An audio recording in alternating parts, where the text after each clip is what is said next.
Hola a todos, en este video vamos a resolver el ejercicio 2 en el que se pide estudiar el dominio de una función g dada por esta ley o esta regla de asignación y encontrar o elegir algún c y calcular g de c para ese valor. Bueno, como ya estudiamos en el material de lectura, hay algunas cosas que acá están quizás resumidas, pero que vale la pena, por ser el primero de los videos, mencionar. Estas funciones g que estamos viendo aquí, en particular esta, la dada por esta expresión, nosotros ya dijimos que son funciones de variable real en reales.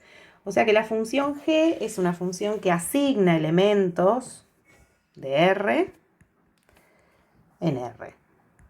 Y donde esa asignación está dada por alguna ley o alguna regla de formación en particular. Por ejemplo, en este caso, tomamos un X de algún subconjunto del conjunto de los reales y para llegar al g de X, es decir, a la transformación de X a través de G, la cuenta que vamos a hacer es multiplicar por 3, restar 6 y a todo eso calcular la raíz cuadrada. A esto es a lo que llamamos ley o regla de asignación.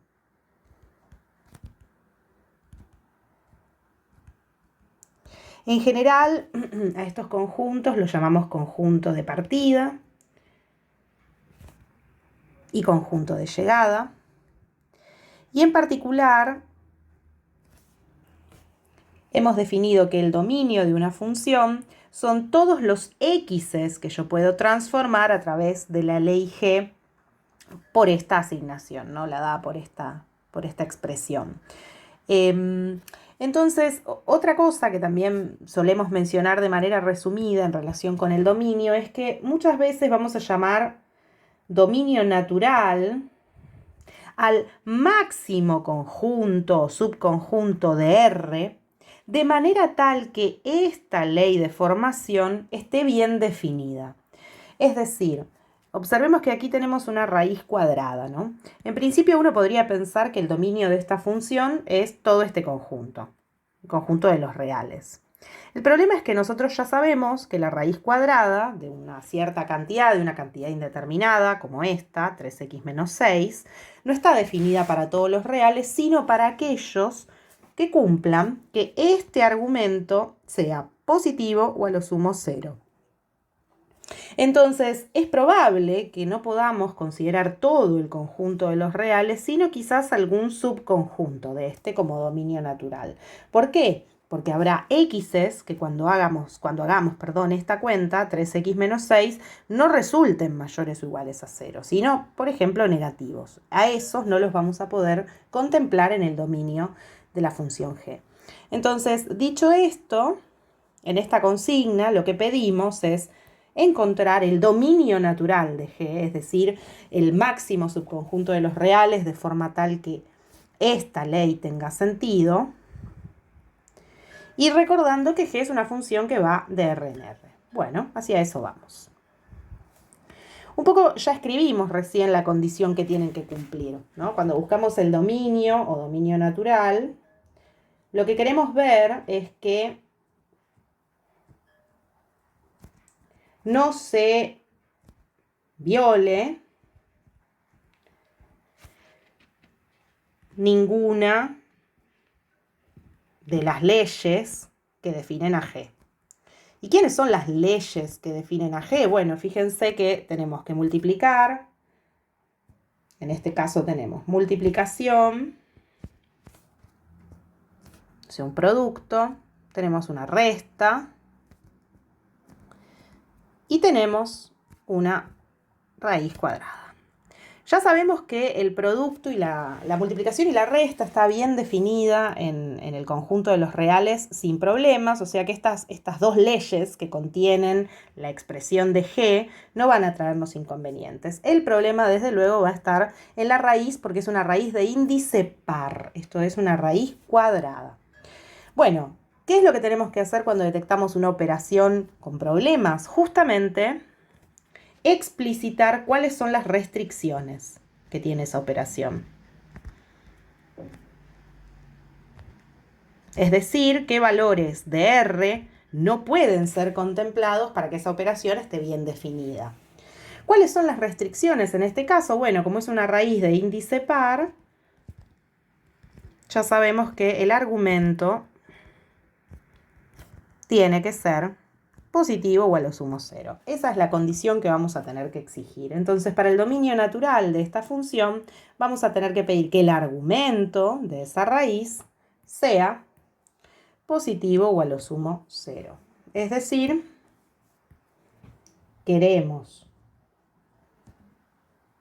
los x's en reales tales que 3x menos 6 sea mayor o igual a 0. Bueno, esta es un poco la expresión que va a tener el dominio de la función g, es decir, los x's en reales que cumplan con esta condición. Podríamos decir que este es el dominio, concluir acá nuestra respuesta y sería correcta y estaría bien. Podríamos cerrar acá y decir, bueno, el dominio natural de esta función es este y sería correcto. Pero lo que es cierto es que muchas veces expresar esta condición de esta manera no es quizás lo mejor. A nosotros nos gustaría tener algo de este tipo. Bueno, tenés que conseguirte x es mayores o iguales que un tercio. O tenés que conseguirte, pongo ejemplos, ¿no? X es entre menos un tercio y 8 cuartos. 8 quintos, vamos a poner. O tenés que conseguirte, bueno, podríamos estar así toda la tarde. Con lo cual lo que quisiéramos es tener una expresión quizás más simplificada de qué significa que x cumpla, que 3x menos 6 sea mayor o igual que 0. Y para esto podemos operar como lo venimos haciendo en el contexto de las ecuaciones, salvo algunas cosas que tienen de diferente las inecuaciones. Pero en principio podríamos decir que esto es equivalente a esto. ¿Por qué? ¿Cómo llegamos a esta situación? Bueno, por lo mismo que ya sabemos. Si yo hago 3x menos 6 y esto es mayor o igual que 0, puedo sumar 6 miembro a miembro, que la propiedad uniforme también sigue valiendo en el contexto de las inecuaciones, ¿sí? Es decir, cuando acá no tenemos una igualdad, sino una relación de menor, mayor, menor o igual o mayor o igual. Bueno, y por lo mismo de antes, esto ya sabemos que da lugar al elemento neutro, que es el 0, y esto da lugar al 6, ¿no? Entonces llegamos a 3x mayor o igual que 6. Y con el mismo criterio podemos decir que dividimos 3 miembro a miembro y nos queda x mayor o igual que 2. ¿Cómo pasamos a esta conclusión? Bueno, lo mismo de antes. Tenemos que 3x es mayor o igual que 6 y vale la propiedad uniforme para multiplicar por un tercio miembro a miembro y concluir que efectivamente esto es x mayor o igual que 2. La propiedad uniforme tiene una ligera variante cuando estamos trabajando con las inecuaciones, vamos a llamarla con asterisco, y es que multiplicar por una cantidad negativa, llamémosla a esa cantidad negativa en una relación de este tipo, x mayor o igual a b, supongamos, si yo multiplico por a ambos miembros, se invierte la relación de la igualdad. Esta es la única consideración particular que tendríamos que tener al trabajar con propiedad uniforme o pensando en la extensión de la propiedad uniforme a las relaciones de menor o igual, mayor o igual, etc. Por supuesto, también vale si consideramos ahí relación de mayor estricto, se invierte a la relación de menor estricto, y análogamente si consideramos la relación de menor estricto, se invierte a mayor, y de menor o igual se invierte a mayor o igual. Pero esto solamente vale cuando es una cantidad negativa. En este caso, observemos que nosotros estamos multiplicando por un tercio miembro a miembro, y un tercio es una cantidad positiva. Así que no hay problema, no necesitamos invertir esta relación. Distinto sería si estuviéramos multiplicando por menos un tercio. Si ese fuera el caso, esto sería un menos, y esta relación ya no sería de mayor o igual, sino de menor o igual. Bueno, pero no es el caso. Así que volvamos a nuestro ejemplo. Conclusión, ¿quiénes son los x's que cumplen que 3x menos 6 es mayor o igual que 0? Bueno, estos, los que son mayores o iguales a 2. Es decir, yo acá ya podría concluir que el dominio de la función g son los x's que cumplen lo que acabo de decir acá abajo. que x es mayor o igual que 2. Y esto también lo podemos expresar en forma de intervalos, por lo que ya estudiamos en la unidad pasada. Esto es equivalente al intervalo de la recta real 2 más infinito. Y lo representamos de esta manera, ¿no? Si acá está el 2, bueno, el dominio son todos estos. Esa es la forma de representar a este conjunto, a este subconjunto de R en la recta. ¿Esto qué quiere decir? Que para que la función g tenga sentido, es decir, que esté definida por una ley bien definida, que es esta, siempre vamos a tener que considerar que los elementos que podemos meter en esta función g son aquellos que estén en este subconjunto. Es decir, no podríamos calcular g de 1. G de 1 no existe, no está definida.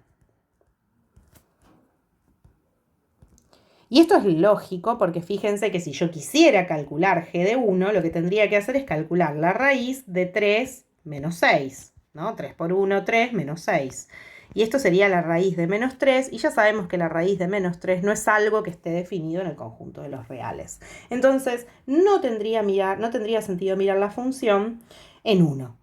Sí tendría hacerlo en cualquier otro c o valor o x que estuviera en este subconjunto. Por ejemplo, podríamos elegir c igual 3.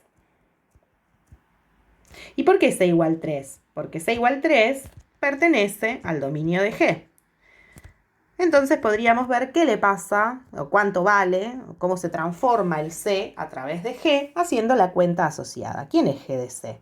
Es g de 3. ¿Y cómo calculamos g de 3? Haciendo la raíz cuadrada de 3 por 3 menos 6. Es decir, la raíz de 9 menos 6, 3. Bueno, ahí encontramos un g de c, como se pedía en la consigna, raíz de 3.